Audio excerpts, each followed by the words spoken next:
bon élection 2027 nga ne ndax dina am. waaw élection dina 2027 à 90% li gën a probable mooy dina am.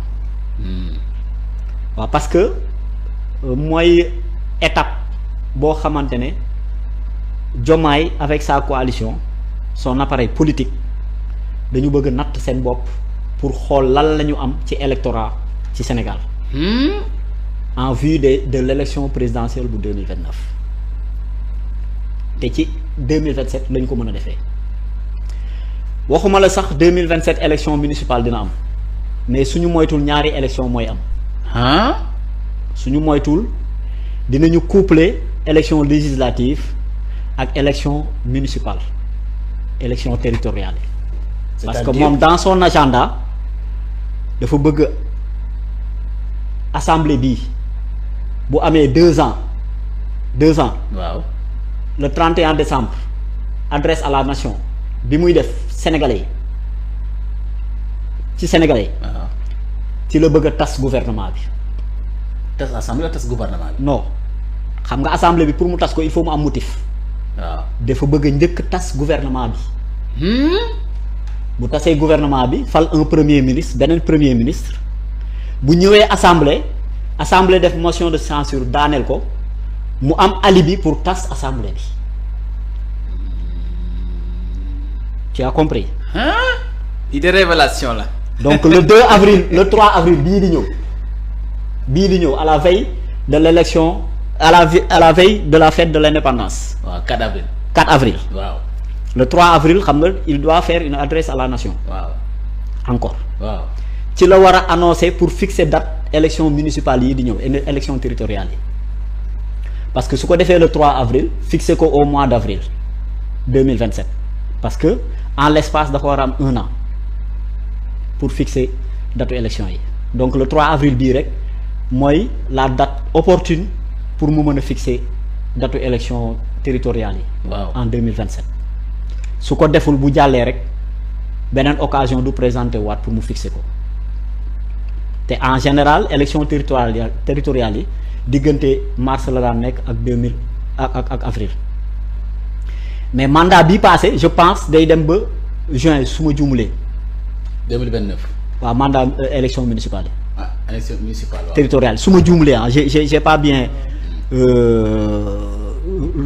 j'ai pas bien consulté le kii. waaw mais seen mandat bi parce que il me semble que en 2022.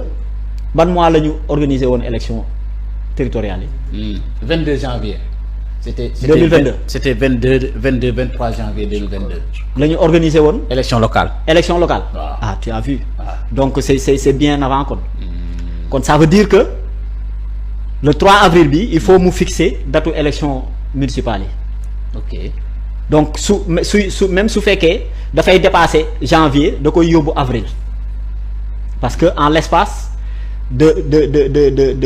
waaw janvier 2022 dañu organiser élection locale. voilà léegi nag ça veut dire que kon le 3 avril bi il faut mu fixer datu élection yi te bu ko fixer il faut mu am espace 1 an te boo calculer kon da koy yóbbu avril tu as compris. léegi bu ko yóbboo avril ñu fixer datu élection territoriale yi 31 décembre buy def adresse à la nation. day tas gouvernement bii fi nekk nii. waaw pour séparer wu ak le premier ministre Ousmane Sonko. déedéet kay. si loolu la bëgg su séparer woo ak moom day fal beneen premier ministre su falee beneen premier ministre su ñëwee à l'Assemblée nationale pour def déclaration de politique générale waa groupe parlementaire Pastef les Patriotes def motion de censure su ñu daaneelee premier ministre boobu ci lay am alibi moom motif pour tas Assemblée nationale.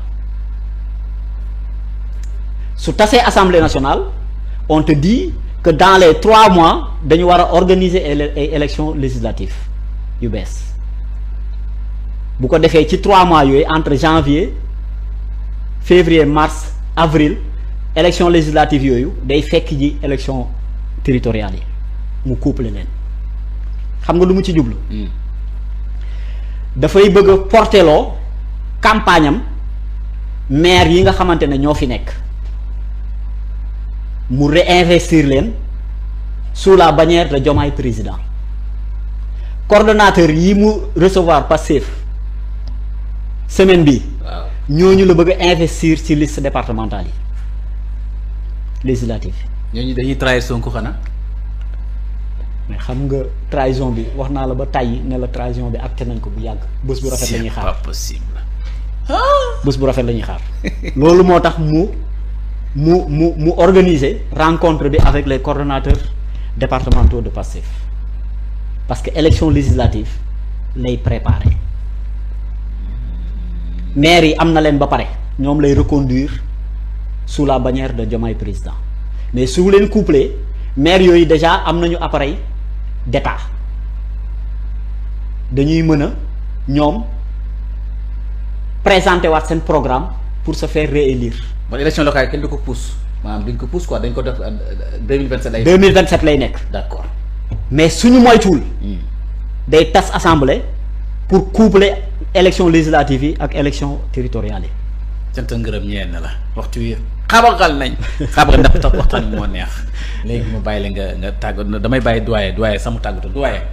moom lu wax révélation mais mu ngi ko waxee sa ba nga teewee est-ce que lu tamit yéene na maanaam xam nga Demba Sakho moom tey mu Pastef 100% la Pastef authentique la bu politicien la mais tamit analyse yu am solo est-ce que li mu wax tamit xel mën na ko nangu.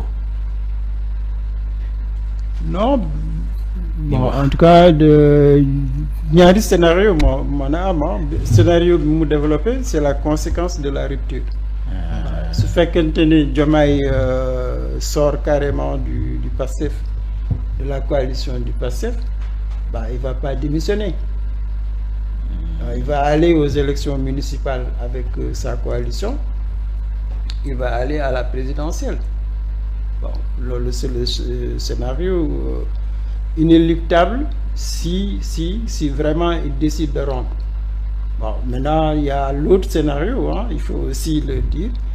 Le scénario bu gën a correspondre en tout cas à la réalité, c'est qu'il accepte de revenir à la raison.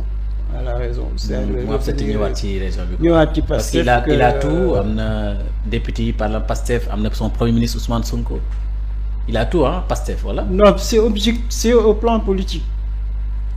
Il peut pas. Il n'a aucune chance entre le Pastef tel que le Pastef fonctionne et l'opposition. Diomaye n'a pas d'électorat. Amul électoral. Non. Non. Il a dit tout à l'heure les anciens maires, les coordonnateurs. Ça veut dire que amul ancien maire matière lañ ancien maire yi. Oui, mais ça c'est du yóbbaale. C'est pas politique, c'est pas Diomaye, ça ne correspond pas à l'image qu'on a du président de la République. Effectivement. Il a été 10 ans secrétaire général du PASTEF. Le PASTEF, il fait partie de l'âme du PASTEF. Donc la réalité, en tout cas, objective, c'est que entre le PASTEF et les forces de l'opposition, une troisième voie a peu de chance. Peu de chance, surtout le temps 1 an, 2 ans, 3 ans, c'est un pari impossible. Maintenant, si jamais il décide de faire comme Demba le pense, il va avoir une autre mission, c'est-à-dire comment trouver des alliés dans l'opposition. C'est cette carte-là que Diomaye qu'on ne voit pas encore, mais c'est sûr et certain que si jamais il décide d'affronter le Pastef et Ousmane Sonko, il va chercher 1 ou 2 alliés dans l'opposition pour barrer la route à la candidature d'Ousmane Sonko en 2029. loolu mën a ci nekk quoi. C'est le seul risque qu'il peut prendre. Pour que Sonko du participer en 2029. Le pire des scénarios. Oui. Le pire des scénarios, il est le chef de l'État. Tout ce qu'on voit comme blocage de la justice, blocage. Par exemple, il l'a dit, mais autrement, c'est avec tout ce que Sonko a fait. Le premier acte politique de Diomaye et de son gouvernement, c'était de restaurer l'image de Ousmane Sonko. Ouais. C'est l'acte politique le plus significatif que le président Diomaye aurait dû faire. Ouais. Il s'est sacrifié pour la révolution, pour Diomaye, pour le parti, pour un peuple. Tu as le pouvoir, tu le nommes Premier ministre, ça ne suffit pas. C'est lui qui aurait dû être à ta place. Donc, delloo ko njukkal. Et ça, c'est dur à dire. J'espère pour moi, en tout cas sur le plan politique, s'il ne veut pas perdre, il faut faire il faut qu'il fasse son évaluation. Il est temps encore. Il est temps qu'il fasse la réévaluation. Parce que s'il a tenu 2 ans et demi, c'est grâce à Ousmane Sonko. Ça, c'est objectif. On n'y peut rien. C'est le chef de la majorité, c'est le chef du gouvernement. Il est sur tous les fronts. Il te protège pendant 2 ans. Ton pouvoir est stable. Mais c'est évident que s'il rompt avec Ousmane, il entre dans un cycle d'instabilité. Donc ça, c'est objectif. Bon, maintenant, il y a, c'est vrai, des raisons personnelles. Il peut se dire que il va briguer avec tous les risques un deuxième mandat. Et là, on revient à la case de Macky Sall. Négo Macky Sall. Non, il retourne à la case de Macky Sall. Ça dit que c'est ça l'erreur de nos présidents. Macky Sall n'aurait jamais dû combattre Ousmane Sonko comme il l'a combattu. Jamais. Mais si Diomaye engage la lutte contre Ousmane Sonko, il va faire les mêmes erreurs que Macky Sall. Et pour moi, en tout cas pour les gens qui peuvent le conseiller, les deux schémas sont là. Bon, mais il a amené sa personnalité, amené aussi peut-être son ambition. Mais pour moi, de Djarouko. Non, tu sacrifies ton image. Il peut se ressaisir. Je crois aussi que Ousmane Sonko, il faut le dire, hein, Ousmane Sonko ne veut pas quitter parce que ça va faire mal. Ngor moo ko téye, hein, c'est pas autre chose. Ngor ak engagement, hein, parce que Ngor, non, je veux dire que beaucoup ko attaqué. Oui, je vois. C'est ça. Sonko dafa am problème pour attaquer Diomaye. Non, il ne veut pas en arriver là. Sauf le jour où Diomaye décidera de rompre. Mais pour le moment, je pense que, en tout cas pour moi, il faut s'attendre aux 2 scénarios, c'est vrai. Maintenant. Mais Demba Sakho lu mu wax de tiital na ma maa ngi lay gërëm ma bàyyi la nga jox sa kàddu bu ñu ko toppee fii duñ fi jeex dañ ndogu fi li ñuy fekk. non merci maa ngi amoon naa kontaan vraiment toujours ñëw waxtaan ak yow et surtout découvrir Demba aussi di ko remercier bu baax a baax. Merci.